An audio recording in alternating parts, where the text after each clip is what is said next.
Nós estamos celebrando aqui no Brasil e em alguns poucos outros lugares do mundo, nesse domingo, a solenidade da Ascensão do Senhor. Nós já vamos comentar sobre o que isso significa.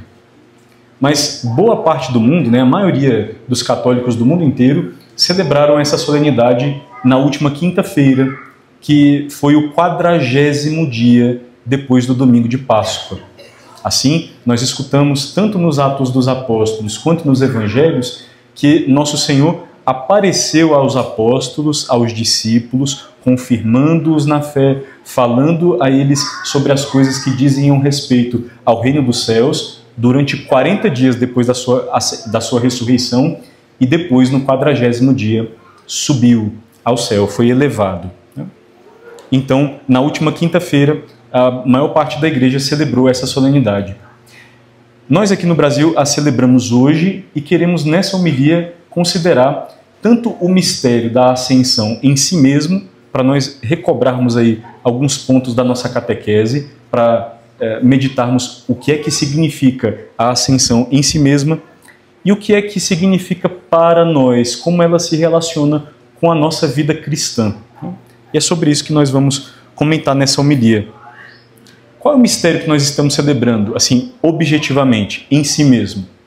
Nós estamos celebrando o fato de que Nosso Senhor Jesus Cristo, no 40º dia, depois da sua ressurreição, na presença dos seus discípulos, dos seus apóstolos, como nós escutávamos na primeira leitura e como víamos no Evangelho também, Nosso Senhor subiu por si mesmo ao céu e enquanto homem, ou seja, na sua natureza humana, foi elevado acima de todos os anjos para se sentar à direita de Deus Pai Todo-Poderoso, como nós rezamos no Credo. Nós estamos celebrando, então, que a humanidade santíssima do nosso Redentor, depois de glorificada na sua ressurreição, foi exaltada com todo o poder e glória à direita de Deus Pai Todo-Poderoso. E isto não é qualquer coisa.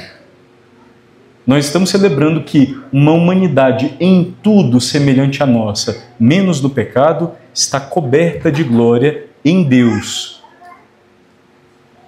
E que humanidade é essa, então, que foi elevada, glorificada? Como nós dizíamos, é uma em tudo semelhante à nossa, menos no pecado.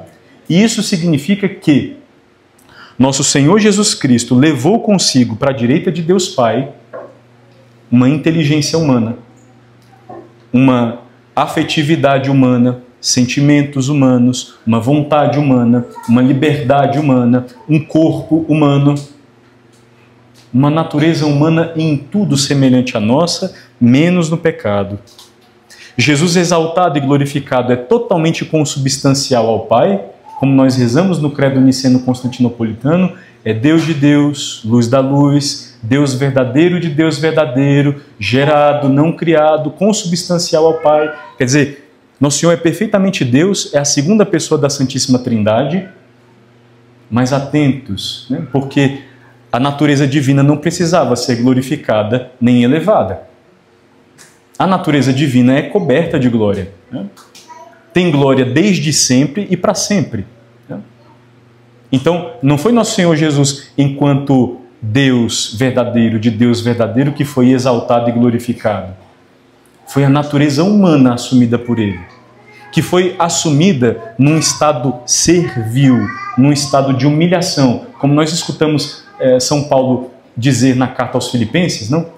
Que se fez em tudo reconhecer como homem e humilhou-se obedecendo até a morte, e morte de cruz. Quer dizer, essa natureza humana que durante a sua vida assumiu um estado de servidão e de humilhação até a cruz, foi essa que depois desse abaixamento, nós dizemos assim, depois desse esvaziamento, foi essa que foi elevada, exaltada. E conclui São Paulo o hino da carta aos Filipenses dizendo para que tanto no céu quanto na terra e nos abismos, toda língua reconheça confessando para a glória de Deus Pai, seu louvor, que Jesus é Senhor.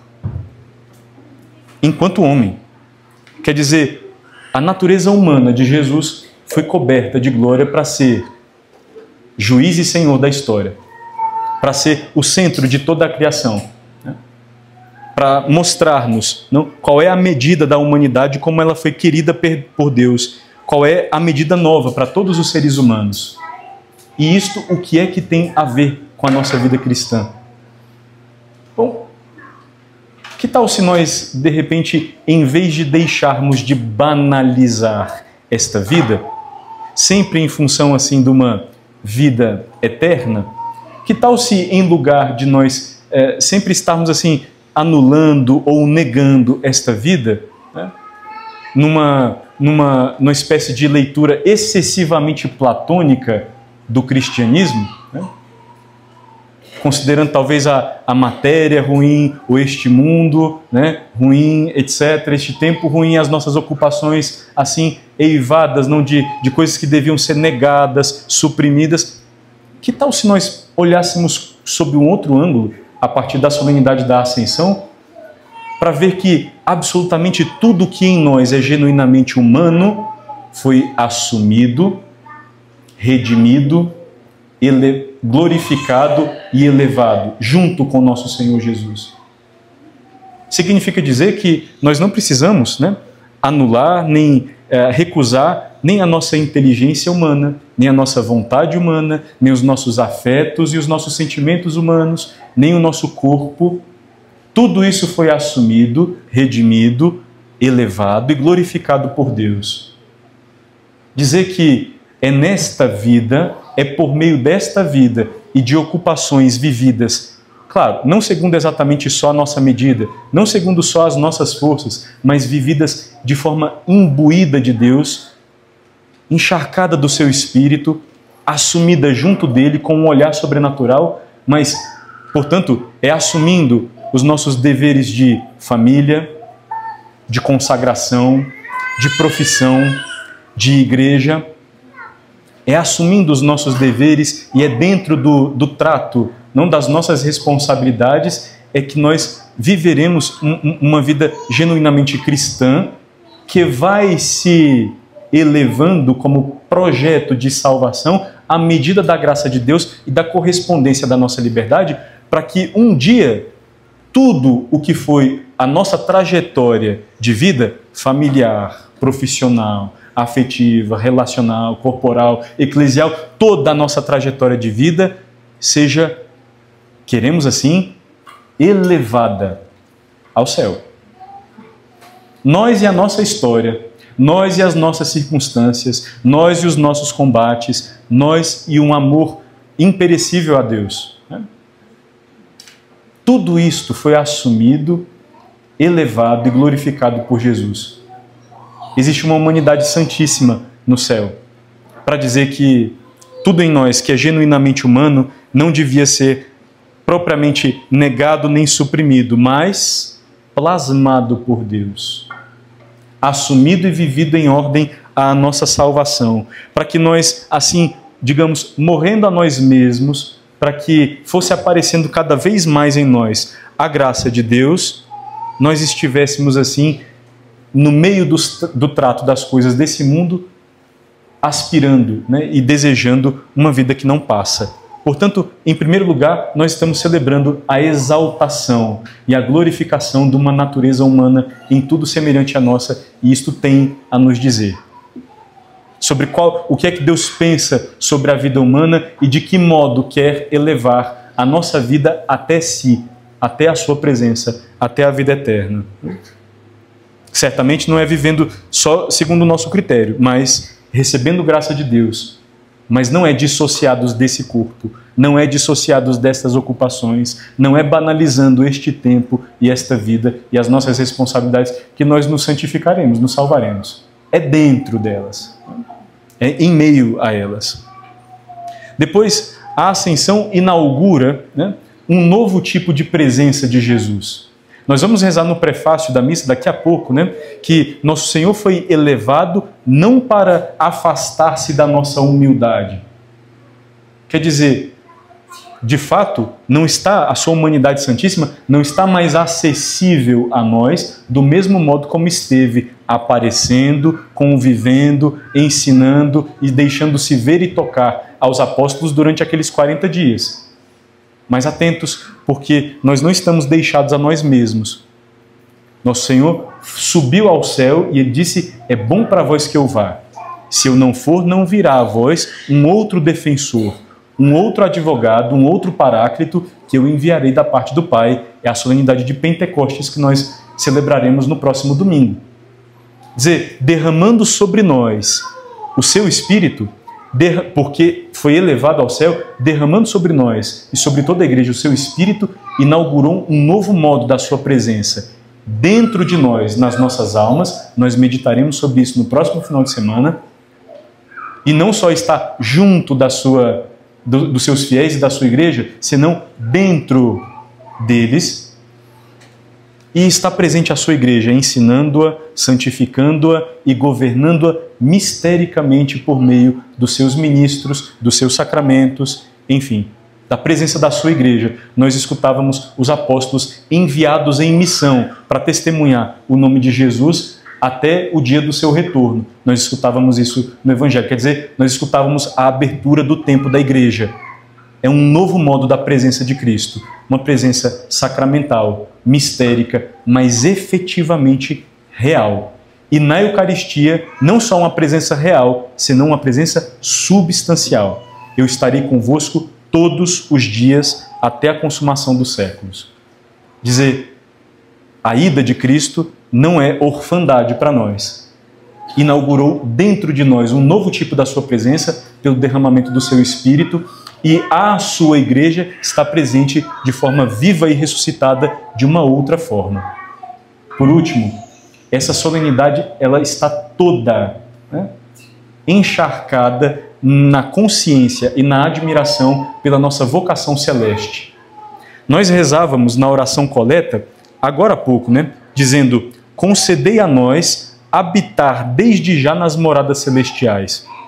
Nós vamos rezar daqui a pouco na oração sobre as oferendas, concedei por esse intercâmbio de dons que sejamos elevados às realidades do céu. Na oração pós-comunhão nós diremos, fazei que os nossos corações se voltem com fervor para o alto. Meus caros, a elevação de Cristo, nossa cabeça, como nós escutávamos na segunda leitura, aponta para nós e abre para nós o céu. Porque lá onde nos precedeu a nossa cabeça, todo o corpo místico, que é a sua igreja, todo o seu rebanho, irá um dia também. É assim que Nosso Senhor diz no Evangelho de São João. Vou à vossa frente e preparar-vos um lugar, para que onde eu estiver, aí estejais vós comigo. Na casa de meu Pai há muitas moradas. Pois bem, foi à nossa frente, portanto, preparar-nos um lugar.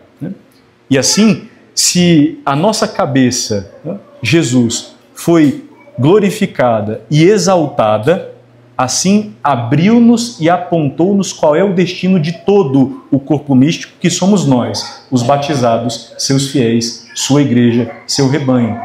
A nossa vocação é celeste. São Paulo diz, nós fomos, tudo é por Ele, tudo é dele, por Ele e para Ele. Quer dizer, nós existimos para Deus. A meta da nossa vida, nós fomos criados para o amor eterno a Deus, para o conhecimento eterno de Deus, com todo o nosso ser no céu. E, portanto, a ascensão de Cristo já é nossa vitória. Nós também iremos ao céu se lhe formos fiéis, se formos fiéis às graças que nós recebemos nessa vida. São Paulo diz assim aos Colossenses, olha, se ressuscitastes com Cristo, buscai as coisas do alto, onde Cristo está sentado à direita de Deus. Aspirai as coisas do alto e não as da terra, pois morrestes e a vossa vida está escondida com Cristo em Deus. Quando Cristo, vossa vida, aparecer, então também vós aparecereis com Ele na glória. E assim, a ascensão de Cristo já nos indica qual é o nosso destino, se nós formos fiéis às graças que Deus nos concede nesta vida. Em cada missa, no prefácio da oração eucarística, existe um diálogo entre o sacerdote e a assembleia. O sacerdote diz, sursum corda, corações ao alto. E a comunidade responde, o nosso coração está em Deus. Ou, conforme a tradução mais literal do latim, não? Habemus ad Dominum. A comunidade responde, nós o temos em Deus, voltado para Deus. Ou, já nele? Forte a resposta. Corações ao alto, o nosso coração está em Deus. E nós devíamos nos perguntar, nós efetivamente, no meio do bulir das coisas desse mundo, no meio das nossas preocupações, no meio das nossas tarefas e responsabilidades, no meio deste vale de lágrimas, como nós rezamos na Salve Rainha, nós estamos permeados de uma esperança mais alta, desejando, aspirando, no meio dessas coisas, vida eterna, salvação junto de Deus? Nós vamos recordados sobre o prêmio eterno que está reservado para nós, sobre a vida inextinguível que começará para nós para nunca mais acabar, quando os nossos olhos se fecharem para esse mundo? Nós lemos esta vida assim, como preparação para a vida eterna, e estamos ávidos por essa vida que não passa, pela comunhão eterna com Deus. Quer dizer, na prática, na vida, nós de verdade sentimos e nos movemos do modo como nós respondemos na missa, corações ao alto. Nós o temos em Deus, no meio das coisas desse mundo, nós temos a esperança colocada mais alta e o amor e a expectativa, enfim, e o nosso anelo mais profundo colocados em Deus. Assim seja. Não porque, ao mesmo tempo, essa solenidade da Ascensão quer nos recordar a exaltação da humanidade do nosso Redentor, que significa para nós assumirmos, nos deixarmos redimir pela graça de Deus, plasmar pelo Espírito Santo, para elevarmos também o trato da nossa vida humana, a trajetória da nossa vida humana um dia a Deus. A solenidade da Ascensão significa e realiza para nós já o início, né, de uma nova presença de Cristo dentro das nossas almas pelo seu Espírito e a sua Igreja, de forma mistérica, sacramental, mas efetivamente real. Eu estarei convosco todos os dias até a consumação dos séculos. E a ascensão de Cristo, sendo já a precedência da nossa cabeça, nos aponta qual é o destino eterno de todo o corpo místico. É o céu, a nossa vocação é celeste. E é preciso que nós estejamos encharcados dessa esperança, imbuídos dela, animados dela no meio dos nossos combates e aflições desse mundo. Corações ao alto. O nosso coração está em Deus.